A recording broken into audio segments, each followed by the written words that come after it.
Hi hello welcome to my channel. మరో సరికొత్త వంటతో మీ ముందుకు వచ్చా. సింపుల్గా ఈజీగా ఇంట్లోనే మష్రూమ్ ఫ్రై అనేది ఎలా చేయాలో చూద్దామా. మష్రూమ్స్ ఇలా 4 పీసెస్గా కట్ చేసుకొని నీట్గా వాష్ చేసుకోవాలి. స్టవ్ ఆన్ చేసి ప్యాన్ అనేది పెట్టుకోవాలి. ప్యాన్ హీట్ ఎక్కినాక ఆయిల్ యాడ్ చేసుకోవాలి 3 స్పూన్స్. ఆయిల్ హీట్ ఎక్కినాక 1/2 స్పూన్ ఆవాలు అనేది యాడ్ చేసుకోవాలి. ఆవాలు చిట్టుపట్లాడినాక తెల్లగడ్డ దంచుకొని యాడ్ చేసుకోవాలి. అనేది యాడ్ చేసుకోవాలి.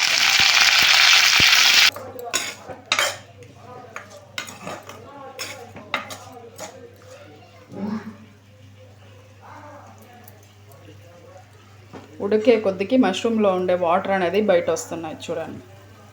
మనం వాటర్ ఏం పోయకపోయినా ఉడికే కొద్దికి మష్రూమ్లో ఉండే వాటర్ అనేది బయట వస్తాయి. ఇప్పుడు సిమ్లో పెట్టేసి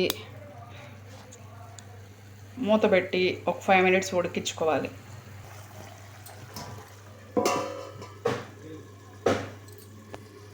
ఫైవ్ మినిట్స్ తర్వాత మూత అనేది తీసి చూస్తే ఇలా ఉంటుంది.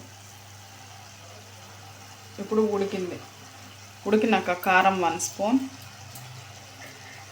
యాడ్ చేసుకోవాలి. అలాగే ధనియాలు పొడి 1.5 స్పూన్ యాడ్ చేయాలి. యాడ్ చేసి మొత్తం ఫ్రై చేసుకోవాలి.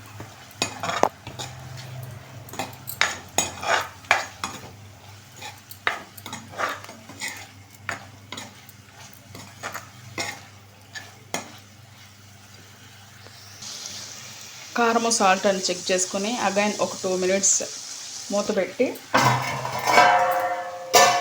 ఉడికించుకోవాలి.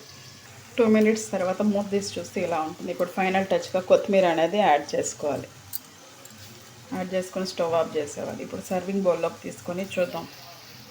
ఫైనల్గా మష్రూమ్ ఫ్రై అనేది ఇలా వస్తుంది. చాలా టేస్ట్గా చాలా బాగుంటుంది. మా వీడియో మీకు నచ్చినట్టయితే ప్లీజ్ లైక్ అండ్ సబ్స్క్రైబ్.